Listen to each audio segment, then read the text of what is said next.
Bizarre Encounters, Season 1, Episode 4. Oh my god. What just happened? Evie launches herself against the row of cold metal lockers. Her lungs are burning. Her skin is flushed. Her heart is hammering against her ribs like she just ran a marathon, but she hasn't moved an inch since leaving the gym floor. Cruz Adler. Mr. Cold. Mr. Controlled. Mr. Emotionally Repressed CEO. He just touched me like he'd been dying to. Like he hadn't stopped thinking about it for a single second since the night we met. Like touching me was something he'd imagined in every variation, and finally, he let himself get a taste. She closes her eyes, but the darkness only makes the sensation sharper. My skin is still buzzing where his fingers were. Light, steady, intentional. He said he was adjusting my form, but his hands told a completely different story.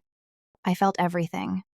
His body heat radiating behind me, the way his breath shifted the air next to my neck. And that exact moment, his fingers slid just under the hem of my sports bra.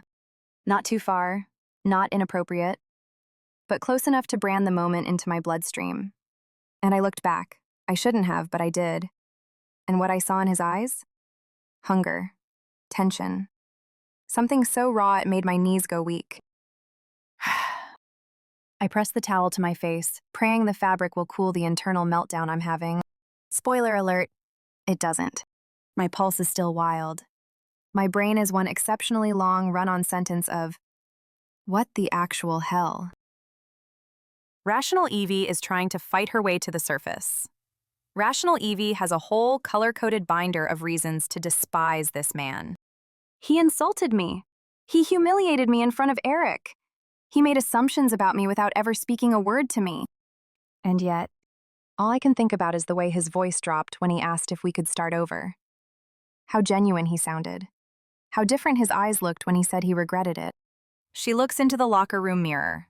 Her reflection is a disaster. Flushed, damp, vaguely wild-eyed. Get it together, Evie. He's the CEO. You're barely 2 months into this job. This is not how smart women make smart decisions. But I didn't play it cool. I told myself if I saw him again, I'd make him want me and then shut him down. Instead, the second he touched me, I melted. I melted into his hands like I'd been waiting for it my whole life. And I'm not sure I hated any of it. 3 hours later, the Onyx Helix Labs. 2 cups of coffee, 15 minutes staring blankly at a CRISPR reagent order form, and I have replayed the gym scene approximately 73 times. It's fine. I am the picture of composure. Focused. Calm. Totally not replaying the way his fingers pressed against my skin like they were claiming territory. At exactly 10:03 a.m., the universe delivers. Not Cruz, but Matteo. Ah, Evie bellissima. He draws the name out like he's seducing the very air molecules between them. Lab coat hanging open, chest hair on full display. On anyone else, it's a midlife crisis. On Matteo, he is a sexually reckless god of biochemistry. You survived gym session with Big Boss Man, yes? Matteo, what are you even talking about? I come in this morning, I see El Jefe, the CEO, looking like he just stepped out of emotional hurricane. Hair crazy, eyes intense, muscles unnecessarily flexed. And you? Vanished. Poof. Like beautiful gym ghost. Oh my god, Matteo. Absolutely not. See, yes. Tell me, what you do to him, Secret workout? Whisper forbidden amino acid sequences in his ear like love poetry? Please stop talking. I am literally begging you. I'm just saying, if my boss touched me like that, I would also be in identity crisis. Existential meltdown.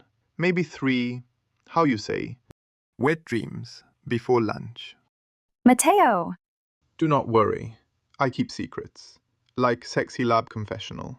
You are safe with me, Mia mitochondria. Matteo straightens up. The humor leaves his face, replaced by a mock seriousness that is somehow more terrifying. Careful, Bellissima. Men like Adler, they play chess, not checkers. He does not move a piece unless he plans 20 steps ahead. If he touched you, it was not accident. He's right. That's what unnerves me. I stare at my blank spreadsheet. 18 hours. 18 hours until tomorrow morning. Am I brave enough to walk into the fire? Or just hopelessly stupid enough to mistake the flames for warmth?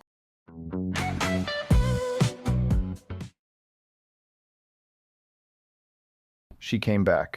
Tuesday, 5:37 a.m.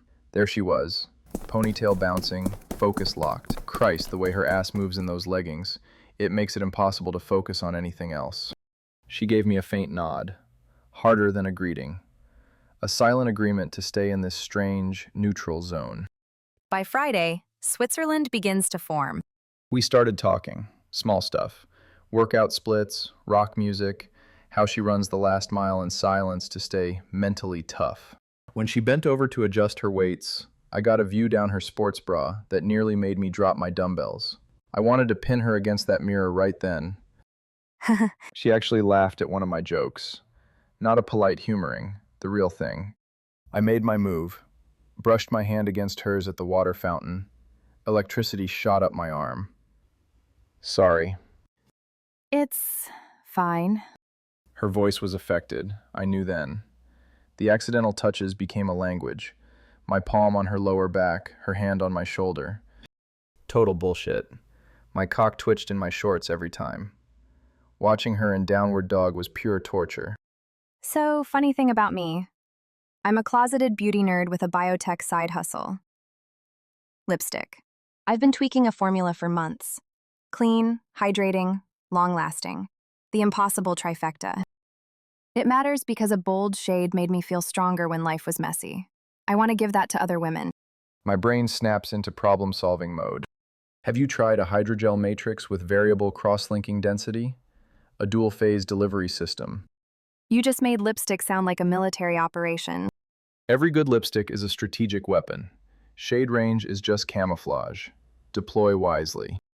I can help with the formulation. And when you're ready to scale, I'll introduce you to my best friend Damien. He runs a private equity firm. Are you serious right now?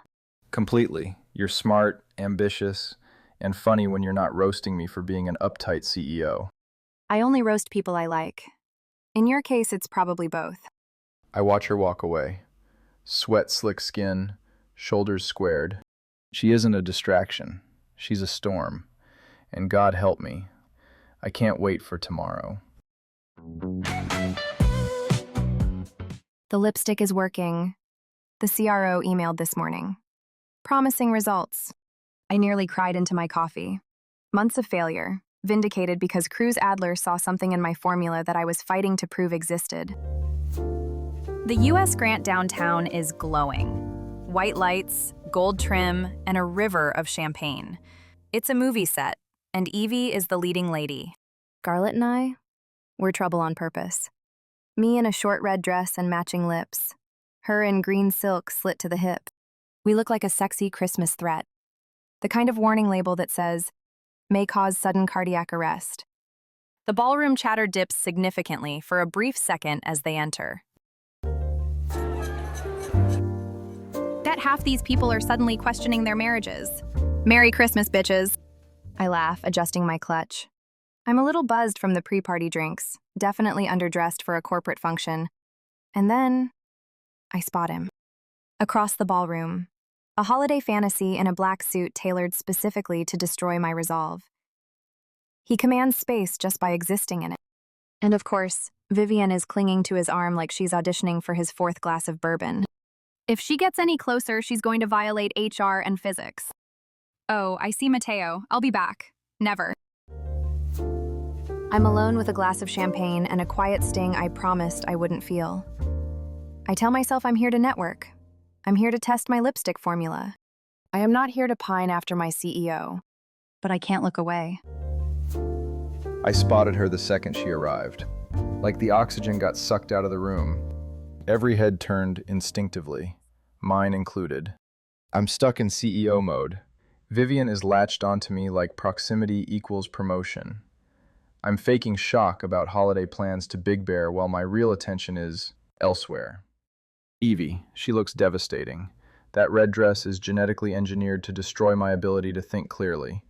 She looks confident, sharp, in control. Cruz's usual analytical approach fails. He isn't thinking about quarterly metrics anymore.